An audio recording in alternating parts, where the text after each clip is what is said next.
Shalom saudaraku dalam Tuhan. Saudara, Ustadz Juma lagi-lagi tidak berkutik di hadapan seorang apologet Kristen. Dan saudaraku dalam Tuhan, awalnya Juma membangun narasi, membangun klaim kosong, mengatakan bahwa Yesus itu bukan Tuhan, dan dia menjelaskannya menurut kitabnya dia dan menurut kitab Talmud. Nah, sebenarnya untuk membantah ini gampang saja. Ya, Kristen atau Alkitab tidak membutuhkan kitab lain untuk menjelaskan siapa Yesus. Hanya butuh Alkitab saja, tidak butuh yang lain. Nah, saudaraku dalam Tuhan, sebelum kita memberikan tanggapan lebih lanjut, mari kita sama-sama melihat videonya terlebih dahulu. Dan pastikan tekan tombol like, tombol subscribe, dan share video ini, supaya melalui video ini semakin banyak yang cerdas dan semakin banyak yang memuliakan nama Tuhan. Jadi kalau Anda mengatakan lihat di sana, ya diludahi, baca Amsal kalau gitu, baca Amsal. Baca Talmud. Baca Talmudnya orang Yahudi, kitab tafsir namanya Talmud. Bagaimana Kristen di sana diceritakan? Wow, keren. Kalian dianggap binatang. Yesus dianggap binatang. Hah? Kalian mau kemana? Tundukkan dulu itu. Orang Yahudi dulu kau tundukkan. Supaya kita tahu bahwa Yahudi nyamar-nyamar Kristen, bukan Kristen yang nyamar-nyamar Yahudi. Supaya kita tahu domba yang nyamar serigala, bukan serigala nyamar domba. Anda harus belajar dulu, anak-anak Bata. Baca Talmud baik-baik. Bagaimana sih Kristen ini diceritakan di dalam kitab tafsirnya orang Yahudi? Kitab termahal di dunia itu namanya kitab Talmud. Bagaimana diceritakan orang Kristen sana? Orang Kristen itu dianggap binatang sebagai bahan bakar api neraka, sama seperti di Al-Quran. Talmud dan Al-Quran menceritakan Kristen persuas. Bedanya di Al-Quran memuliakan Yesus, Nabi Isa. Di Talmud, Yesus direbus di dalam neraka, di dalam tinja yang mendidih. Kalau Yesus aja direbus dalam tinja mendidih, bagaimana Kristen? Lalu kemudian Anda mengatakan Petrus berkhotbah. Petrus berkhotbah itu untuk Yahudi, bukan untuk Romawi. Galatia 2 nomor 8, Petrus diutus kepada orang-orang bersunat, bukan untuk orang Kristen. Kristen itu di Antioquia. Jangan-jangan di Antioquia kalau nggak tahu lagi. Di Antioquia Kristen itu didirikan pertama kali oleh Tuhanmu, Paulus. Itu pertama kali Tuhanmu mendirikan agamanya di Antioquia. Pengikutnya disebut Kristen. Jadi kau itu adalah hamba-hamba Paulus. Bapakmu itu Paulus, Tuhanmu itu Paulus. Oke, dan yang kau sembah itu separuh dewa, Yudas. Bantai itu. Amsal 21:18 orang fasik. Yudas dipakai sebagai tebusan bagi Yesus, orang benar. Dan pengkhianat Yudas sebagai ganti orang jujur, Yesus. Masa kau nggak paham? Nggak paham-paham. Kenapa orang Yahudi tidak menjadi Kristen? Karena Kristen itu agama pagan, penyembah Yudas. Kristen membuat karangan sendiri, disebut perjanjian baru. Lalu ngemis-ngemis, mengedit-edit perjanjian lama. Bahkan namanya pun diedit menjadi perjanjian lama yang tadinya Tanak, dirubah menjadi perjanjian lama. Supaya karangan-karangan mereka dianggap perjanjian baru. Kau belajar itu. Tak ada hubungannya Yesus dengan Kristen, tak ada. Tak ada hubungannya kemudian Yahudi dan Kristen, tak ada. Kristen itu penumpang gelap. Abu Dasarah, umat Quranion, umat guguk. Yang dikatakan oleh Yesus di dalam Matius 15. Kalian itu umat guguk. Kalian itu serigala nyamar domba. Itu yang perlu kamu pahami. Oke? Kau belajar lagi. Yang terkutuk di atas tiang salib itu Yudas, bukan Yesus. Selamat menyembah Yudas. Dibantah dulu tuh ya, bahwa Kristen itu bukan Paulus, silakan dibantah dulu. Baik. Tentu saja aku akan menjawabnya segala tuduhanmu itu. Kalau Yahudi dan Kristen itu bermusuhan, itu kau yang mengatakan. Nah, ini bertentangan dengan firman Allah di dalam Quran bahwa Yahudi dan Kristen adalah satu kesatuan. Al-Maidah 51. Kamu mau mengeles seperti apa lagi? Cuma Yahudi dan Kristen satu kesatuan. Itu yang menulis kitab suci. Oke anak Batak, aku nggak mau ke kitab suci. Aku berbicara tentang fakta. Sekalipun berdasarkan fakta, Yahudi dan Kristen satu kesatuan. Kita melihat sekarang Teror yang menyerang Yahudi pada tanggal 7 Oktober. Siapa yang membelanya? Apakah Arab membelanya? Tentu saja tidak. Tetapi Kristenlah yang selalu ada untuk Yahudi. Dan Yahudi selalu ada untuk Kristen. Kau tidak bisa memecahkan kami. Sekalipun kau menggunakan istilah Divide et impera. Sekalipun strategi Belanda kau gunakan untuk memecah belah kami, itu tidak akan berhasil. Sebab memang tertulis di dalam Al-Quran, Yahudi dan Kristen adalah satu kesatuan. Quran surah Al-Maidah ayat 51. Paham ya? Jadi jangan kau adu domba kami dengan Yahudi. Terkait yang meludahi orang Yahudi, itu fakta. Tentara IDF sudah menangkap dan memasukkan ke penjara. Memang benar, bro, san dulu bro.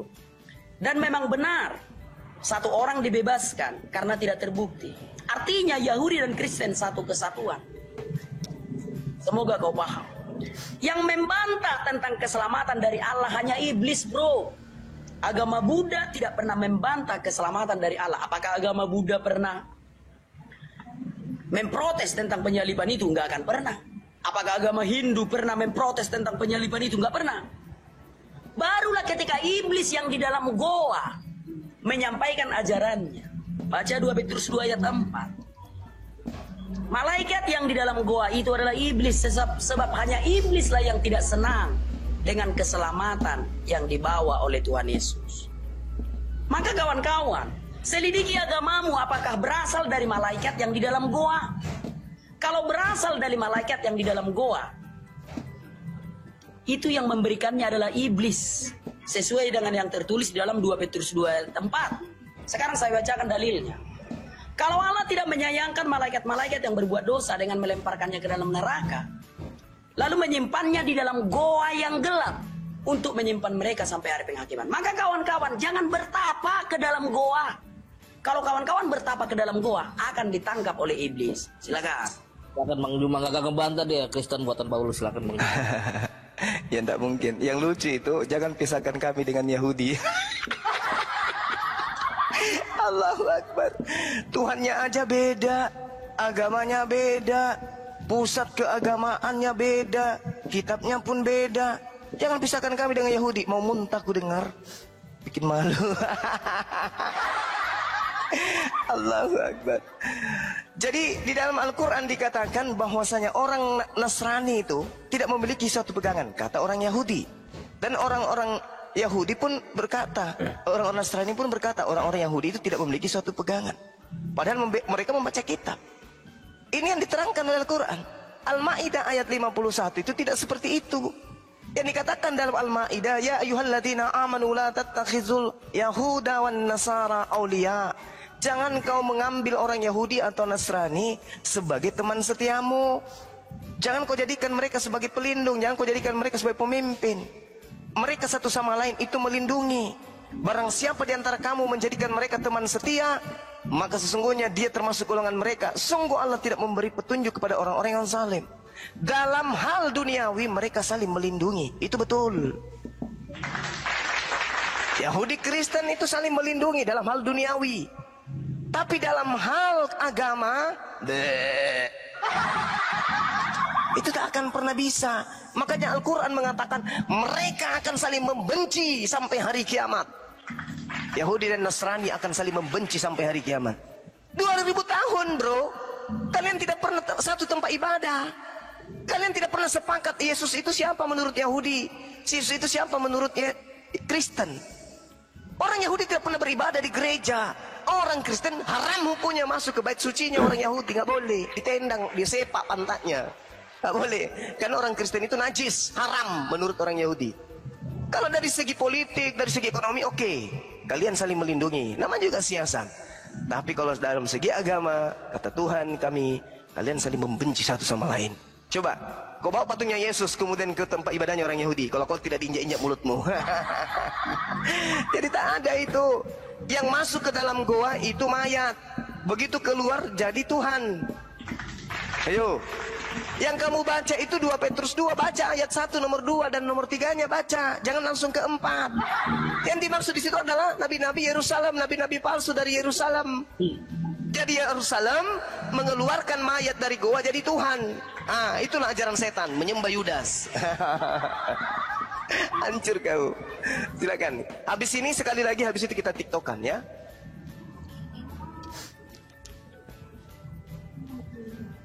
Habis kan waktunya? Oke, baik. Sekarang aku menjawab. Terima kasih aku ucapkan Artinya kau lambat laun akan mengakui. Nah sekarang kau mengakui bahwa Yahudi dan Kristen saling melindungi di dunia. Berbicara tentang politik apa tadi kau bilang. Terima kasih, artinya ada kemajuan dong. Nah lambat laun kau akan mengakui juga bahwa kami adalah satu akidah. Kami saling melindungi dalam hal duniawi. Ada kemajuan. Nah, inilah suka aku berdebat lintas agama. Selalu ada kemajuan. Jadi dalam hal duniawi, Yahudi dan Kristen saling melindungi. Itu kau yang bilang ya. Dan itu benar. Tetapi belum cukup. Sekalipun di dalam duniawi Yahudi dan Kristen saling melindungi, di dalam akidah pun kami akan selalu melindungi. Contoh, Benjamin Netanyahu, anaknya orang Kristen. Weh, kenapa Benjamin lagi Bang Netanyahu Juma? masih Yahudi, tetapi anaknya sudah Kristen. Kenapa lagi Bang Juma? Kalian ngapain, Mak? Kalian ini main report Ya, jangan apa dulu, jangan kepanasan dulu. Bukan kepanasan, Bang Jumanya mana? Bang Juma hilang. Dia kabur, bro. Memang dia Badani mah kabur. Terus kau anak Batak. Si Juma itu kabur. Memang itu Badani kabur. dengan alasan di report. Banyak kali orang motor Juma itu kabur. Dia kabur, memang dari dulu dia Hotel kabur. babi, hotel babi, ya. Itu di bawah Kalian, itu. ya anjing. Lanjut habiskan Kalian waktunya anjing. aja, lanjut habiskan waktunya. Hotel babi anjing kalian. Meripot aja tahu otak kalian babi, kalian binatang, kalian bukan orang. Kau anak Batak turun aja kau. Ini aduh Bang Erik, dah. Kabur. Kabur, bro. Ini giliranku berbicara, si Juma itu kabur. Memang dari dulu si Juma itu tukang kabur. Batal cerita kau nggak ada kabur udah Gak usah framing, gak usah framing. Lanjut aja habisin waktunya. Jangan framing kau. Oleh karena itu kawan-kawan, mari kita mengenali Tuhan kita dengan baik dan benar. Bagaimana cara kita mengenal Tuhan? Ayo kita pelajari dulu dari awal. Kenapa agama kita itu ada? Apakah agama kita itu berasal dari iblis di dalam goa? Kalau agama kita berasal dari iblis di dalam goa, masih mau menyembahnya? Begitu kawan-kawan ya, masih mau menyembah iblis yang di dalam goa. Oh, kami tidak menyembah iblis, malaikat di dalam goa, Batak, tapi kami menyembah Tuhan. Hanya saja Tuhan kami mengutus malaikat yang di dalam goa. Bagaimana mungkin Tuhan mengutus malaikat yang di dalam goa? Gak mungkin itu. Tuhan itu kudus, Tuhan itu suci. Dia tidak akan mengutus malaikat yang di dalam goa. Semoga kau paham. Nah, maka untuk memahami bahwa Yesus itu anak Allah, hilangkan dulu pikiran-pikiran kotor dari pikiran. Kalau pikiran-pikiran kotor dari pikiran. Karena dia adalah wujud Allah yang datang ke dunia. Kenapa Yesus disebut anak Allah? Karena dia adalah Allah yang datang ke dunia. Wujud Allah itu datang ke dunia, maka disebut anak Allah. Bukan karena Allah itu nggak punya istri. Sebelum seperti yang didalilkan di dalam Al-Quran. Dia Allah pencipta langit dan bumi. Bagaimana mungkin dia punya anak, padahal dia tidak mempunyai istri. Dia menciptakan segala sesuatu dan dia maha mengetahui segala sesuatu. Quran, surah Al-An'am, ayat 100. Baik, salam Tuhan, itu videonya kita sudah dengarkan apa yang disampaikan oleh Juma di video tadi dan juga jawaban seorang debaters Kristen terhadap pernyataan Juma. Awalnya Juma mengatakan bahwa Yesus itu bukan Tuhan, ya, menurut kitab Talmud dan juga menurut kitabnya Juma, yaitu Al-Quran. Nah, saudara dalam Tuhan, kita juga sudah mendengarkan jawaban-jawaban sang debaters Kristen di video tadi. Ya, pastinya menjawab semua apa yang disampaikan oleh Juma. Nah, untuk lebih lanjut menjawab apa yang disampaikan oleh Juma, sebenarnya seperti yang saya bilang di awal bahwa itu sangat gampang sekali. Ya, apapun kata Juma, Yesus itu tetap Tuhan, dan standar pengenalan akan Yesus itu bukan Talmud atau bukan Al-Quran, tetapi Alkitab. Ya, dalam Alkitab orang bisa mengenal Yesus. Di luar Alkitab tentu ya orang tidak bakalan menemukan siapa Yesus. Jadi Alkitab juga tidak membutuhkan kitab lain untuk membenarkan Alkitab itu sendiri. Ya, Alkitab sudah cukup, suatu kebenaran yang sangat hakiki dan yang sangat terbukti. Ya. Dan Alkitab adalah firman Tuhan. Ya, apapun kata Juma tentang itu, kami sebagai orang Kristen percaya bahwa Alkitab adalah firman Tuhan, dan Alkitab sudah cukup bagi kami sebagai sumber atau sebagai satu kitab yang menjelaskan keilahian daripada Yesus Kristus. Ya. Jadi kami tidak butuh kitab Talmud, kami tidak butuh kitab Al-Quran atau kitab-kitab lainnya. Kami tidak butuh itu, saudara dalam Tuhan. Dan juga Juma harus paham itu, bahwa orang Kristen tidak butuh kitab yang lain. Kami hanya butuh Alkitab. Ya, kalaupun ada buku lain sebagai penafsiran daripada Alkitab, itu hanya merupakan pendukung daripada Alkitab sendiri. Itu pun kalau tafsirannya sesuai dengan isi Alkitab. Ya. Tapi yang terutama adalah Alkitab itu sendiri. Ya. Bagi kami Alkitab itu sudah sangat cukup. Ya, tanpa buku yang lain pun, tanpa kitab yang lain pun, Alkitab itu sudah sangat cukup bagi kami memberikan penjelasan siapa Allah yang kami sembah, siapa Yesus Kristus, bahwa Yesus Kristus adalah Tuhan dan Juru Selamat. Dia adalah Sang Firman yang menjadi manusia, mengambil rupa manusia. Untuk apa? Untuk menebus orang percaya kepadanya dari belenggu dosa, sehingga orang percaya kepadanya tidak binasa, melainkan beroleh hidup yang kekal, sesuai yang tertulis dalam Injil Yohanes pasal 3 ayat 16. Ya. Dan Yesus juga menggenapi nubuatan-nubuatan para nabi bahwa dia membawa keselamatan. Ketika Yesus mengatakan bahwa dia adalah jalan dan kebenaran dan hidup, tidak ada seorang pun yang datang kepada Bapa kalau tidak melalui Tuhan Yesus. Yesus juga memberikan jaminan keselamatan bagi orang percaya kepadanya. Di dalam Injil Yohanes pasal 14 kita baca di sana bagaimana Yesus mengatakan bahwa dia pemilik sorga, dia penyedia sorga, dan dia berhak ya membawa siapa saja yang dia mau untuk datang ke sorga yang dia punya. Ya.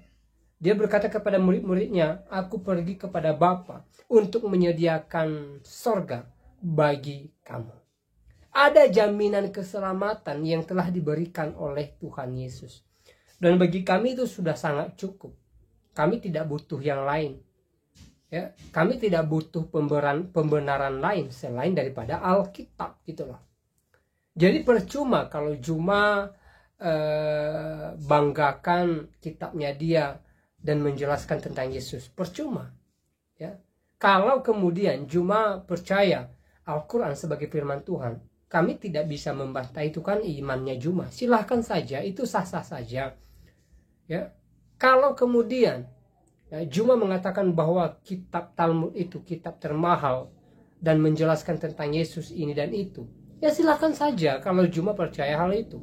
Tetapi kami tidak percaya hal itu. Kami hanya percaya Alkitab. Apa yang ditulis Alkitab, apa yang dikatakan di dalam Alkitab, itulah yang kami percaya sebagai orang Kristen. Itulah yang menjadi dasar iman kami sebagai orang-orang percaya kepada Yesus Kristus. Ya.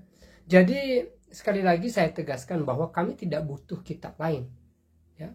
Sekali lagi saya sampaikan bahwa Alkitab itu sudah cukup bagi kami. Ya. Tanpa buku penafsiran pun kami boleh mengerti Alkitab. Alkitab menerangkan setiap jiwa kami. Alkitab menerangkan setiap langkah kami. Alkitab memberikan kami kekuatan untuk menjalani hari-hari kami. Karena dalam Alkitab, ya, Tuhan berfirman kepada kami. Tuhan menunjukkan jalan kepada kami. Tuhan memberikan kami kekuatan untuk melewati setiap badai kehidupan kami. Jadi Alkitab itu sudah sangat sempurna bagi kami sebagai orang Kristen. Ya. Nah, saudaraku dalam Tuhan, seperti apa tanggapan saudara setelah menonton cuplikan video tadi? Silahkan tulis di kolom komentar. Tuliskan komentar yang baik, yang positif, terutama komentar-komentar yang memuliakan Tuhan dan yang memberkati kita sekalian. Nah, saudaraku dalam Tuhan, di kesempatan ini kembali saya ingatkan kita supaya kita tetap semangat menjalani hari-hari kita, dan supaya kita tetap optimis bahwa Tuhan menyertai saya dan saudara. Sebagaimana janjinya dalam firman Tuhan bahwa Tuhan tidak pernah meninggalkan kita. Tuhan senantiasa ada bagi kita. Saudara, satu kisah di dalam Alkitab ketika Musa dan bangsa Israel beranjak dari tanah Mesir menuju tanah perjanjian. Saudaraku dalam Tuhan, mereka sampai di suatu tempat di mana di depan mereka terbentang laut yang begitu luas.